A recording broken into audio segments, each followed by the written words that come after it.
தமிழ்நாட்டு காசுகளில் தொன்மையான காசுகளை பஞ்ச்மார்க்டு காயின்ஸ், முத்திரை குத்தப்பட்ட நாணயங்கள் என்று சொல்வார்கள்.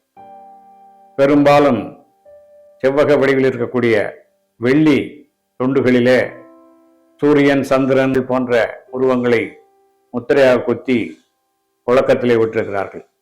அவற்றில் அதிகமான காசுகள் போடி மெட்டில் ஒரு புதையலாக கிடைத்திருக்கிறது. இவை தவிர அகழாய்வுகளிலே மாங்குளம், அழகன்குளம், கீழடி போன்ற ஊர்களிலும் இப்படி போன்ற காசுகள் கிடைத்திருக்கின்றன. இவற்றை முதல் தொடக்க காசுகளாக கொண்டு இந்த புத்தகத்திலே தொடங்கி இருக்கிறார்கள். அதன் பின்னர் சேர சோழ பாண்டியர்களால் வெளியிடப்பட்ட சங்ககால காசுகள், அவை விரிவாக படங்களோடு இடம்பெற்றிருக்கின்றன. அதன் பின்னர் வந்த களப்பிரர் காசுகள், எப்படி குரோனாலஜி என்று சொல்லுவார்கள், இது மாதிரி வரிசைக்கிரமமாக காலக்கணிப்பின்படி காசுகள், களப்பிரர் காசுகள், பிறகு பாண்டியர் காசுகள், சோழர் காசுகள் என்று ஒவ்வொரு மரபினருக்கும், அரச மரபினருக்கும் அவர்கள் வெளியிட்ட காசுகளை அவர்கள் பெயர்களோடு வெளியிட்ட எல்லா நிலையான காசுகள், சுந்தரபாண்டியன் காசுகள், குலசேகரன் காசுகள் போன்ற காசுகள் எல்லாம் அவர்கள் வெளியிட்டிருக்கிறார்கள். இவற்றுக்கிடையிலே சங்க காலத்தைச் சேர்ந்த இந்த வெளிநாட்டிலிருந்து வந்த காசுகள், ரோமானிய நாணயங்கள், அவை பல இடங்களில் புதையலாகவும் குவியலாகவும் அகழாய்வுகளிலும் கிடைத்திருக்கின்றன. உதாரணமாக கம்பம் பக்கத்தில் இருக்கக்கூடிய பகுதியில் உத்தமபுரத்தில் வெள்ளிக்காசு ஒரு புதையலாக கிடைத்தது. வெள்ளலூர் பகுதிகளில் கிடைத்தது. புதுக்கோட்டை பகுதி, நமது அழகன்குளத்திலே அகழாய்வில் கிடைத்தது. நத்தப்பட்டியில் புதிய புதையலாக கிடைத்தன. இவற்றையெல்லாம் ரோமானிய காசுகள், தங்க காசுகள் என்றும் வெள்ளி காசுகள் என்றும் குறிப்பிடுவோம்.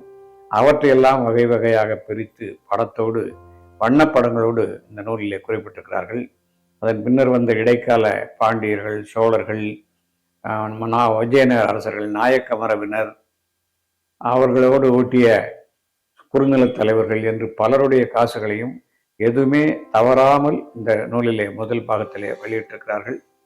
இரண்டாம் பாகத்திலே வானாதிராயர் காசுகள் என்று தொடங்கி பல்வேறு குறுநில மன்னர்கள், ஒவ்வொருடைய ஆட்சியின் கீழ் வந்த குறுநில மன்னர்களுடைய காசுகளை எல்லாம் அவர்கள் கொடுத்திருக்கிறார்கள்.